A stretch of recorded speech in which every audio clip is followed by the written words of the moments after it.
In the early days of risk management, we were really interested in risk principles and risk process and the practicalities of how we identified and managed risks. And it wasn't until some years later that we realised that risk is not managed by principles or by processes, risk is managed by people. And the way people think about risk and feel about risk has a huge influence on how they understand the risk and what they do about it. And so through my collaboration with Ruth Murray-Webster, we started to use our different areas of expertise, me with my focus on risk principles and process, and Ruth with her focus on risk and people. And we brought those together to see if we could get some insights into how the people aspects of risk affect our ability to manage it effectively.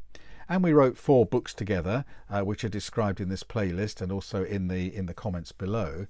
I'd like to introduce you to the first book we wrote together, which the first edition came out in 2005, then we updated it in 2007. And we started here by thinking about the different types of risk attitudes that we might hold.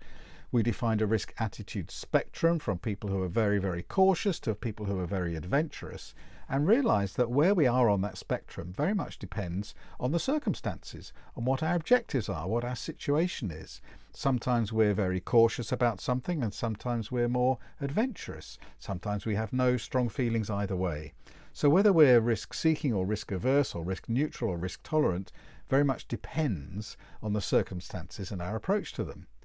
Which tells you that we have the ability to vary our risk attitude, which means that risk attitude can be not only understood but managed.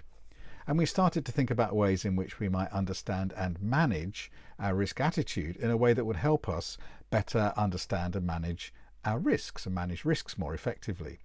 We came across the ideas of emotional intelligence and more specifically emotional literacy, which is applied emotional intelligence. And we thought about how we might apply the ideas of emotional literacy into the area of our attitudes to risk. And putting those things together, we came up with a powerful, simple process which enables us to understand where we are and where other people are using those emotional intelligence tools and techniques and approaches, and moderate our attitude towards risk in order to help us manage risk more effectively. And we captured the ideas that we had in this book here, Understanding and Managing Risk Attitude. The first edition was published in 2005. This second edition in 2007 put in some more insights and updates that we had from using those principles in practice with real clients on real projects and in real businesses. And so Understanding and Managing Risk Attitude was a real groundbreaking book which helped us to understand the way that we can apply emotional literacy techniques and approaches to understand ourselves and others, and not just understand risk attitude, but manage it so that we can adopt the appropriate risk attitude intentionally and deliberately that enables us to meet our objectives and manage our risk effectively. It's an older book, Understanding and Managing Risk Attitude, second edition 2007, but it still contains some really valuable insights that you might like to take a look at. I recommend it to you.